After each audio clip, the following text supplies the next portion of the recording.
Hey everybody, welcome back. It's Matthew with another episode of Watty's channel. This is actually a video I've been wanting to make for about 3 weeks now.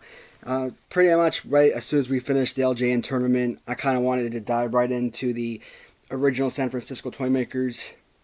So that's actually what the video is. I'm gonna try and do this in one video if I can. That way we're not doing multiple videos for the different lines here. As you can see, we are back in the basement. Well, I don't know if I want to keep calling it basement. It just sounds a little bit, too dreary to keep calling it basement. I don't know if I necessarily want to call this the toy room. For a grown man, it just sounds awkward. Man cave, maybe? I don't know. So we did have new lighting installed down here. Paid a fortune for it, which really sucks. But I mean, you can't beat the lighting quality overall. So I just did decide to set up the computer in the corner here, where it's probably has the least amount of light. Go figure.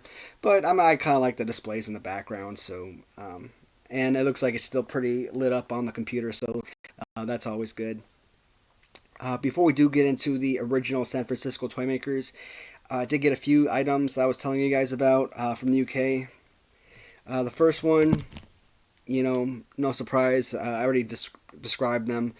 The Ric Flair and Arn Anderson UK exclusive from 1991 Series 2.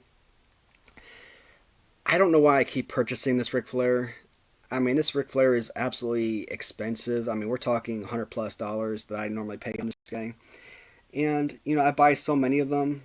In this case, I bought him because he came with Arn Anderson. I did have an Arn Anderson UK, but I ended up thinking it was an original Series 1 figure, so I kind of bundled him up with Ric Flair and had him listed. So I didn't want to close that listing, so I ended up going out and buying a new one. So this right here will go with the personal collection. I got a few different items from the UK. Now I already have, one of the Dustin Rhodes figures that we talked about during the my favorite glue, favoritism, video, least of most favorite. So I really didn't need the next one, but it's good to have spares. The one Sting I didn't have was the Sting with entrance gear. This was the figure that tag team with the Lex Luger with the black robe entrance gear. So, I initially had this, I believe it was number 25 on my most favorite figures, but based on the design of this, I actually really love this figure. And I actually think I should rate this a lot higher than 25. I initially put him 25 simply because of the pose. So I didn't actually show this figure the first time around, of course. I didn't have it at the time that I did that video. But this is a really fantastic figure, and this is going to make a great addition to the glue collection. I watched a video yesterday which kind of irked me. So there's a couple guys that are making videos about new championship belts, and they were talking about the WCW Galoo belts being trash. And I'm like, guys, what are you talking about? To me, the Galoo belts, I mean, they're so simple, just WCW, nothing flashy, but they're hard rubber, plastic. To me, they're some of the best belts I've seen. I don't know if I have an example. Well, here's well, this one is foam, so this one actually is a whole lot better for the line. But in general, you've seen those, the little plastic belts that with the laminate on them and the Velcro. I buy a million of them because I want my figure to be belted, but let's be honest, I'd much rather have the glue belts than any of those other specialty belts. So I got some other items in it as well, of course, but those were just kind of like the highlights. The UK figures that finally came in. So again, today we're going to talk about original San Francisco Toymakers. This was not a line I had as a kid, and I actually just really got into these maybe a few months back. Once I polished off the Hasbros, polished off the LJNs. This was something that really interested me simply because of the size, the fact that they were rubber or rubber-esque figures. They remind me of LJNs. Not quite as big. I think LJNs are, 8 inches compared to original San Francisco Toymakers, which was like 6.5, 7 inches. So in Series 1, I'm setting dual numbers here. So one set says it came out in 94, another set says it came out in 95. For sake of argument, we're going to call it Series 1, 1995. And we will start with the tag teams first. So one of the first the first tag team box set I ever acquired was the Sting and Hogan on card. And when I first held this in my hand, it just nostalgia. I mean, just think of a kid standpoint. I've never been a real big fan of card backings or anything like that. But this right here is just a phenomenal design, and the figures are just absolutely remarkable. The bad thing about anything WCW related, you see it with the Gloop figures as well. You don't really see what the figures look like. You just have the human pictures in the background there. And it kind of drives me nuts because where original San Francisco Toymakers really failed, they just keep repeating the same figures over and over again. And it's really hard to tell what figure goes to what series. Sometimes it's a simple change of colors, but it's sometimes they'll dual set, sometimes they're single, and it's so frustrating. I mean, I absolutely love these. These have actually moved to number 3 as my favorite toy line. I guess, again, has to do with the size and playability. I just think they're absolutely remarkable. So the Hogan and Sting figures are our first tag team from Series 1.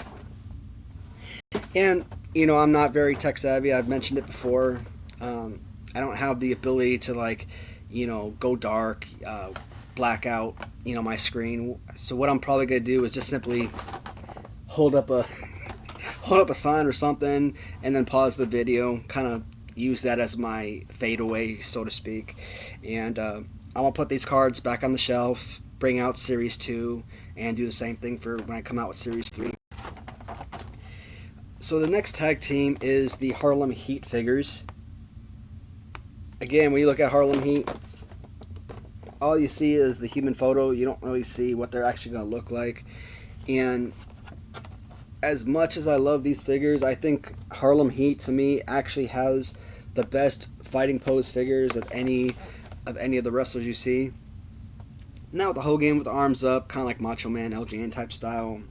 Not my favorite, but I mean, these right here, these are incredible poses. I mean, I actually have a bunch of these figures loose. As I mentioned, I started building a huge collection of loose original San Francisco, and then I bought a carded Series 3 Red Trunks Ric Flair, and I decided to get another one. And then after that, I'm like, you know what? Let me just get these all on card. And absolutely beautiful figures. I absolutely love these.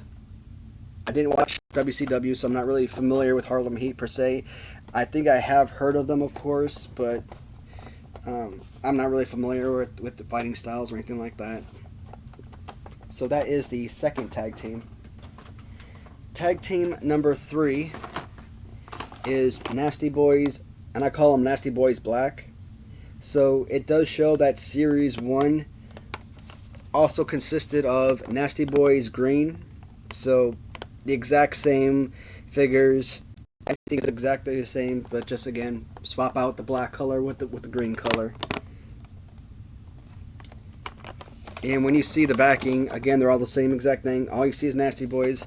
You don't see specialty colors or anything like that, so that can be really frustrating as a collector and trying to determine, what came out when, what series is, line order, and all that to me is important. And I try to build these on my shelf based on that information.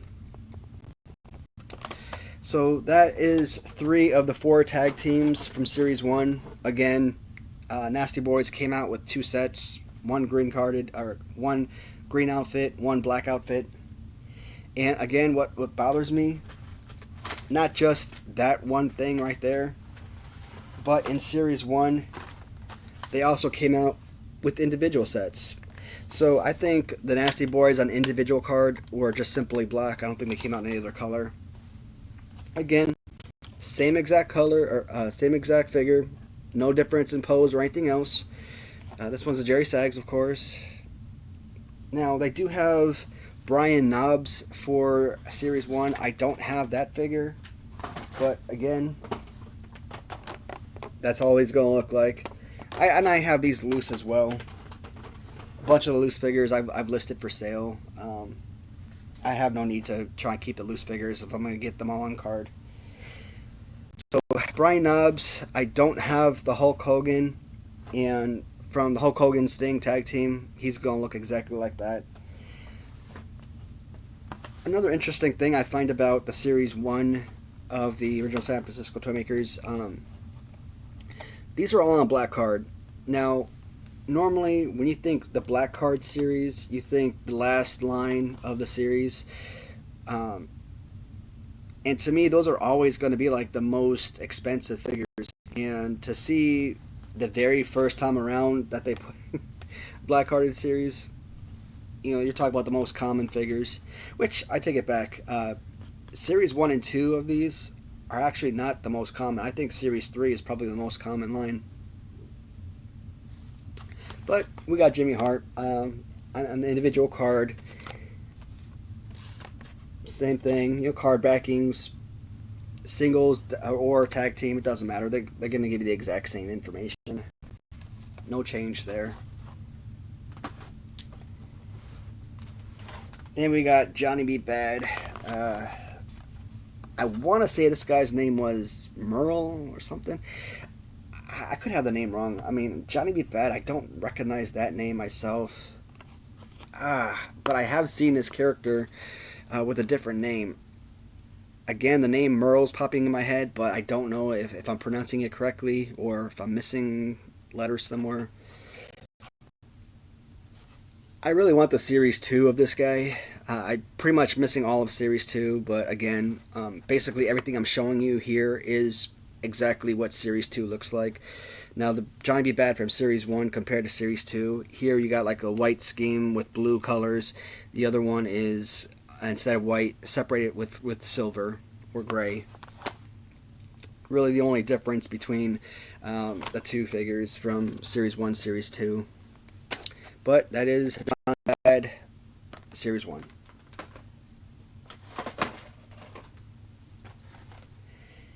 So this one is a Kevin Sullivan.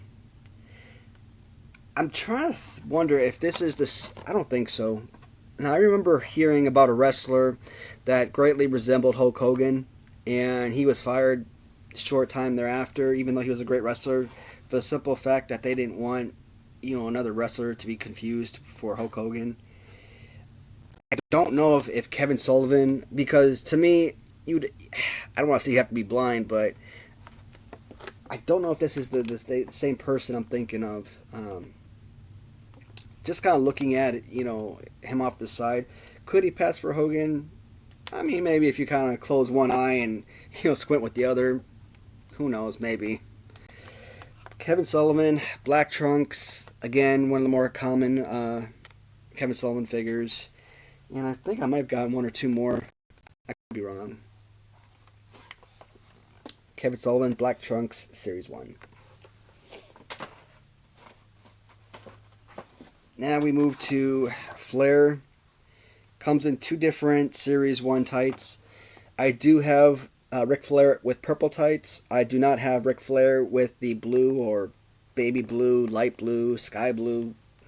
I don't know how you would call it. I just call it blue tights. These are the purple trunks. And this is actually one of my favorite figures.